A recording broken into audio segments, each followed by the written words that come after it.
Hi friends, share বাজার রহস্য চ্যানেলে আপনাদের স্বাগত। আশা করি আপনারা ভালো আছেন এবং সুস্থ আছেন। ফ্রেন্ডস, মার্কেটে অ্যালার্ট থাকাটা অত্যন্ত জরুরি।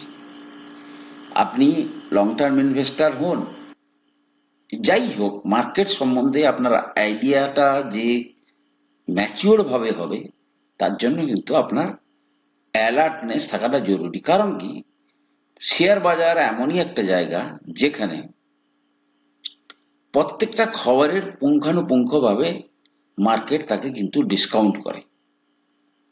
আজকের মার্কেটে যদি আপনি শুরু থেকে অবজার্ভ করেন, আজকে মার্কেট কিন্তু কিছুটা গ্যাপ ডাউন খোলা উচিত ছিল। কারণ হচ্ছে কালকে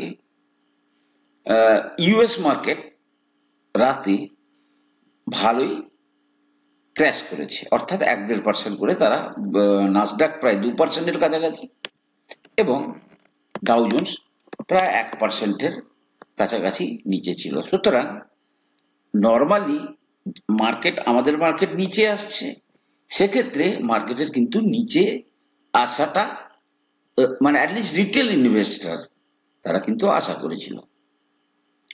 আজকে কিন্তু মার্কেট, যদি আমরা চার্টে যাব, তাহলে যে দেখা যাবে মার্কেট কিন্তু গতকালের যে লো আজকে কিন্তু ভাঙেনি, ঠিক আছে?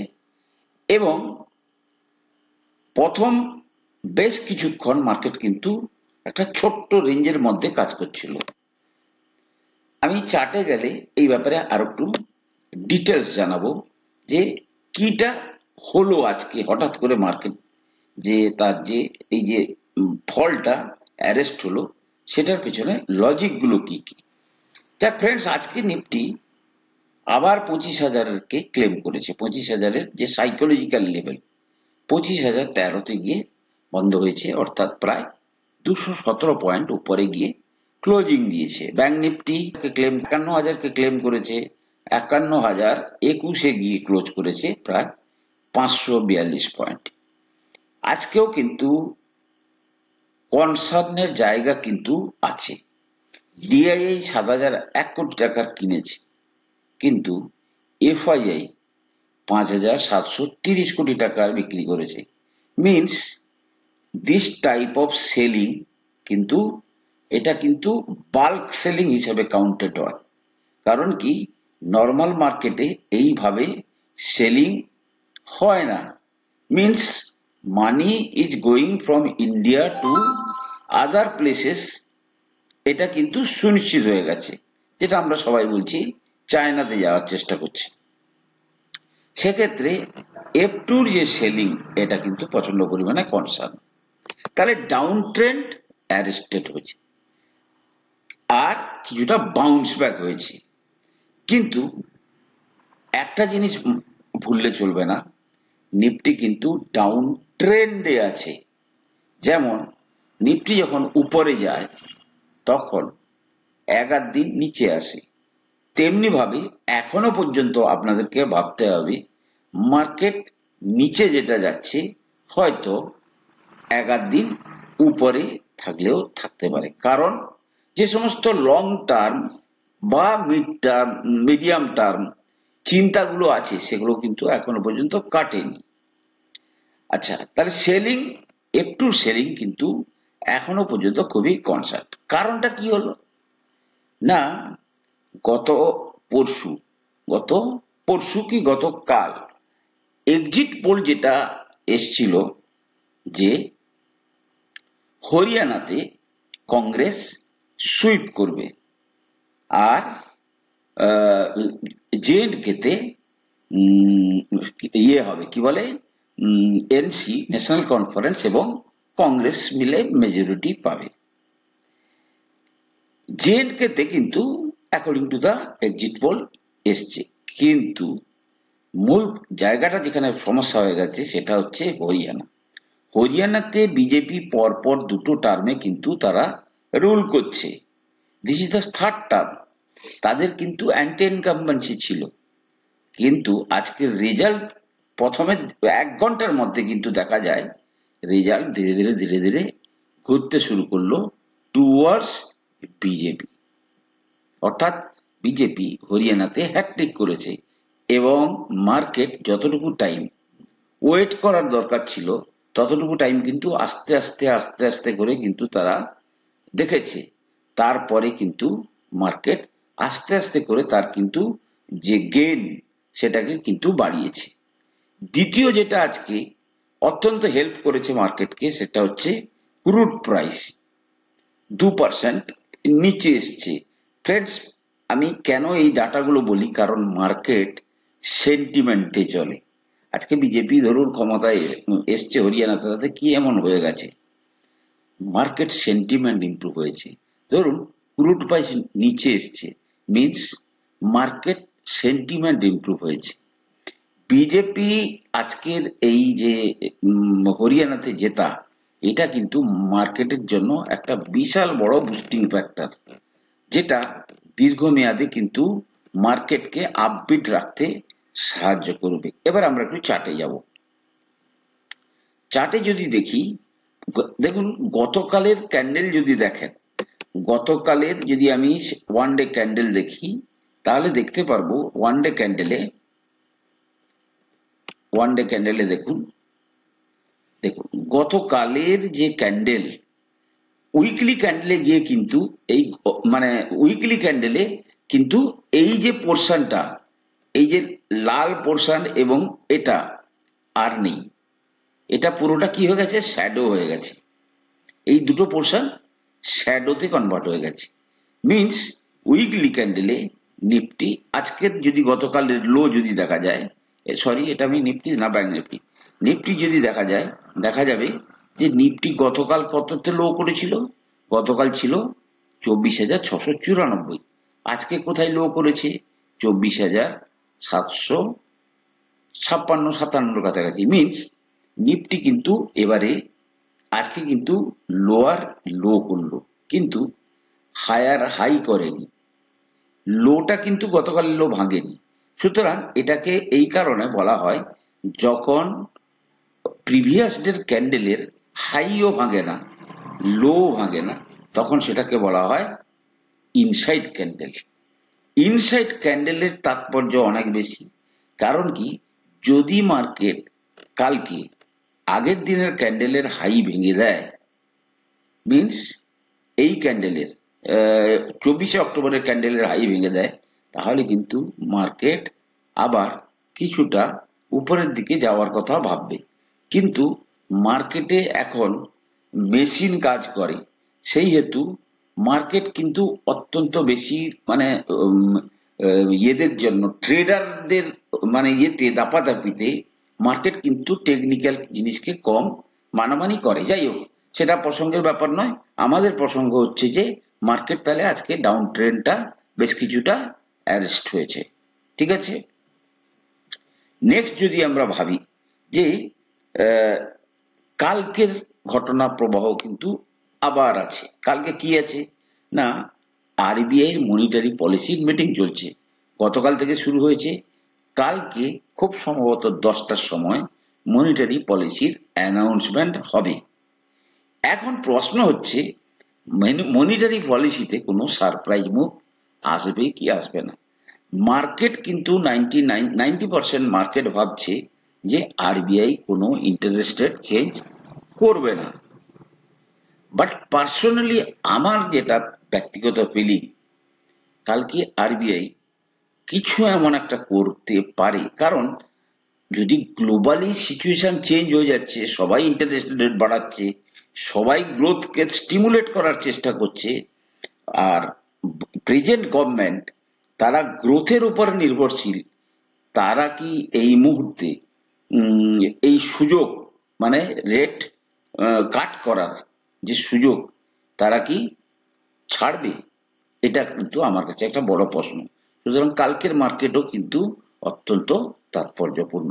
যদি কালকের মার্কেটে তেমন কোনো কিছু অ্যাক্টিভিটি ঘটে যায় যে রেট কাট করেছে, যদি 25 বেসিস পয়েন্টও করে, তাহলে কিন্তু মার্কেট হয়তো আরো উপরের দিকে যাওয়ার চেষ্টা করবে। পরশুদিন টিসিএস এর রেজাল্ট আসছে, ঠিক আছে। সুতরাং এই সমস্ত ফ্যাক্টরগুলো কিন্তু আপনাদের মাথায় রাখতে হবে। নাও আমাদের যে golden opportunity to accumulate share, তাতে কিন্তু আমরা চর্চা করব দুটো শেয়ারেই আমি চার্টে যাব। প্রথমে ফার্স্ট যে শেয়ারটা, আমরা ধরুন উইকলি ক্যান্ডেলেই যাব। ফার্স্ট যে শেয়ারটাকে আমি পছন্দ করছি সেটা হচ্ছে পারস ডিফেন্স। যদি দেখেন শেয়ারটা কিন্তু আজকে যদি তার ক্যান্ডেলটার মানে লো দেখেন এবং মার্কেট কি করে রেশিওকে অত্যন্ত মানে দেয়, মানে মান্যতা দেয়, আজকে ক্যান্ডেল দেখলে আপনি বুঝতে পারবেন। ফ্রেন্ডস দেখুন, ফিবোনাকি রিট্রেসমেন্ট অনুযায়ী আমরা কিন্তু এর কিন্তু লেভেলগুলোও কিন্তু এর আগে চর্চা করেছিলাম। আজকের ক্যান্ডেল যদি আপনি দেখেন তাহলে দেখুন মার্কেট কিন্তু আজকের ক্যান্ডেলে, আমি ওয়ান ডে ক্যান্ডেলে দেখাবো, ওয়ান ডে ক্যান্ডেলে কিন্তু আরো ক্লিয়ার হবে। কিটা ক্লিয়ার? মার্কেট কিন্তু এই যে 0.618% যে লেভেল, এই লেভেলটাকে কত সুন্দরভাবে দেখুন, 0.618 এর 991.55 আজকে কিন্তু সেই লেভেলটা টাচ করে মার্কেট কিন্তু নিচ থেকে মানে খোলার পর থেকে কাউকে সুযোগ দেয়নি, সোজা উপরে চলে গেছে। এটাকেই যখন আমি উইকলি ক্যান্ডেলে কনভার্ট করছি, সেখানে কি দেখা যাচ্ছে না, উইকলি ক্যান্ডেলে একটা শুটিং স্টার ক্যান্ডেল তৈরি হয়েছে, সরি মর্নিং স্টার ক্যান্ডেল তৈরি হয়েছে। এবারে তাহলে কারেকশন ইজ যথেষ্ট সাফিসিয়েন্ট ভাবে কারেকশনটা হয়েছে, ঠিক আছে। এবারে কিন্তু আমরা এই শেয়ারটার দিকে নজর দিতে পারি, কারণ শেয়ারটা 1600 কাছ থেকে কারেকশন দিয়ে কিন্তু চলে এসেছিল ধরুন 980 কাছাকাছি। এইভাবে এই সমস্ত রিট্রেসমেন্টে যদি আমরা না কিনতে পারি তাহলে কিন্তু আমরা কেনার সুযোগ পাবো না। আর শেয়ারটার ফান্ডামেন্টাল মোরলেস বেটার, কোম্পানি অর্ডার পাচ্ছে, এবং যদি মানে চার্ট প্যাটার্ন যদি দেখি তাহলে কিন্তু ব্রেকআউট দেওয়ার পরে রিট্রেসমেন্টের পরে হয়তো তার আপ মুভমেন্ট এগেন এক্সপেক্টেড, ঠিক আছে। ডিফেন্স সেক্টরের শেয়ার, সুতরাং শেয়ারটাকে আপনারা মাথায় রাখবেন। আর একটা শেয়ার যেটা কিন্তু আমার অত্যন্ত ফেভারিট, আমি অত্যন্ত লোয়ার লেভেল থেকে আমার কাছে শেয়ারটা আছে, সেটা হচ্ছে প্রাজ ইন্ডাস্ট্রিজ। ফ্রেন্ডস দেখুন, এই স্টোরি কি করে চেঞ্জ হয় যদি দেখা যায় যে প্রাজ ইন্ডাস্ট্রিজ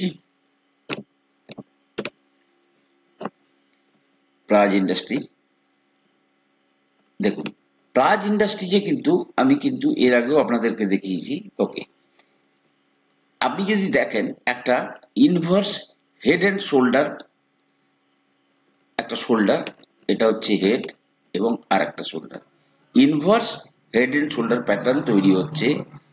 এটা হচ্ছে এতে কি বলে, আমি লাইন চার্টে দেখার চেষ্টা করব আরো ক্লিয়ার হয় কিনা, ঠিক আছে। এক্স্যাক্টলি এইভাবেই কিন্তু এইগুলো তৈরি হয়। তো মেনলি এই inverse head and shoulder pattern কিন্তু অত্যন্ত অথেন্টিক প্যাটার্ন, ঠিক আছে। দ্বিতীয়ত ফান্ডামেন্টালি কিন্তু ব্যাপক পরিবর্তন হয়েছে। বেসিক্যালি এই শেয়ারটা কি করে, কি প্রাজ ইন্ডাস্ট্রিজ করেটা কি, বেসিক্যালি এরা কিন্তু ইথানল তৈরি করে। কি করে? ইথানল, ঠিক আছে। এবারে গভর্নমেন্ট ভোটের আগে কি করেছিল, যে সমস্ত সুগার কোম্পানিগুলোকে বলেছিল যে আপনারা ইথানল তৈরি করতে পারবেন না, চিনির দাম বেড়ে যাচ্ছে, সুতরাং ইথানল প্রোডাকশন আপনাদের করা যাবে না। ভোটের পরে কিন্তু টোটালি তাদের যে অবস্থান 180 ডিগ্রি উল্টো দিকে ঘুরে গেছে। নাও গভর্নমেন্টের স্ট্যান্ড হচ্ছে যে যত খুশি পারে ইথানল তৈরি করতে পারে, এবং তা সেই ক্ষেত্রে টপ প্লেয়ার হচ্ছে প্রাজ ইন্ডাস্ট্রি। আপনি যদি তার ব্যালেন্স শিট দেখেন তাহলে দেখবেন প্রত্যেকটা ইয়ারই দেখুন একটা ইয়ার কখনো কখনো কোম্পানি রেস্ট নিতে পারে, কিন্তু যদি আপনি প্রফিটের পয়েন্ট অফ ভিউতে দেখেন তাহলে দেখুন, যদি আজকে কয়েক বছরের যদি 18 থেকে যদি দেখেন, 18 থেকে 19-এ প্রফিট, 19-এর থেকে 20-তে প্রফিট বেশি, 20 থেকে 21 প্রফিট বেশি, এবং প্রত্যেকটা ক্ষেত্রে প্রায় 10-15%। এবারে দেখুন 21 থেকে 22-এ প্রায় প্রফিট 70 থেকে 80% বেড়ে গেছে। একইভাবে 22 থেকে 23-এ দেখুন 70 থেকে 80% বেড়ে গেছে। ঠিক আছে, আবার এখানে যদি দেখা যায় যে প্রায় 20% প্রফিট বেড়েছে, এখানে 10% প্রফিট বেড়েছে। সুতরাং যে কোনো কোম্পানিতে রিজার্ভ কত তৈরি হয়েছে, কোম্পানিতে রিজার্ভ যদি দেখা যায় প্রায় 1238 কোটি টাকার কি আছে রিজার্ভ, লোন 169। ঠিক আছে, আর ইনভেস্টররা কেউ কিছু করছে নাকি দেখি। দেখুন 32.81, এটা কিন্তু প্রমোটারের হোল্ডিং।